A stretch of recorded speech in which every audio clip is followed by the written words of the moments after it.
جنازہ کسی جگہ سے گزرے تو اسے دیکھ کر کھڑے ہونا چاہیے یا نہیں؟ سوال: جنازہ کسی جگہ سے گزرے تو اسے دیکھ کر کھڑے ہو جانا چاہیے یا نہیں؟ جواب: کسی جگہ بیٹھے ہوں اور وہاں سے جنازہ گزرے تو کھڑا ہونا ضروری نہیں، اور کھڑے ہونے کے متعلق روایت میں جو حکم آیا ہے وہ منسوخ ہے۔ نبی کریم صلی اللہ تعالیٰ علیہ وآلہ وسلم پہلے کھڑے ہوتے تھے لیکن بعد میں اسے ترک فرما دیا، یعنی چھوڑ دیا۔ ہاں، جو شخص ساتھ جانا چاہتا ہے وہ اٹھے اور جنازے کے ساتھ مل کے شامل ہو جائے۔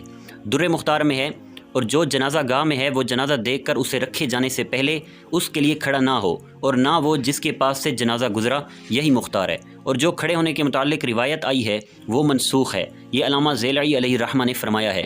اس کے تحت رد المختار میں ہے ترجمہ: اس کے متعلق جو روایت وارد ہوئی وہ حضور علیہ الصلوۃ والسلام کا یہ فرمان ہے، جب تم جنازہ دیکھو تو اس کے لیے کھڑے ہو جاؤ یہاں تک کہ وہ آگے گزر جائے یا اسے نیچے رکھ دیا جائے۔ یہ حلبی میں مذکور ہے، اور یہ روایت اس روایت کی وجہ سے منسوخ ہے جسے ابو داؤد، ابن ماجہ، احمد طحاوی نے کئی اسانید سے حضرت علی رضی اللہ تعالی عنہ سے روایت کیا کہ اللہ تعالیٰ کے رسول صلی اللہ تعالیٰ علیہ وآلہ وسلم نے قیام فرمایا پھر بیٹھے رہنے کا عمل فرمایا، اور امام مسلم نے اس کے ہم معنی روایت کیا اور فرمایا کھڑے ہونے کا عمل شروع میں تھا پھر منسوخ ہو گیا، یعنی ختم ہو گیا۔ یہ شرح منیہ میں مذکور ہے۔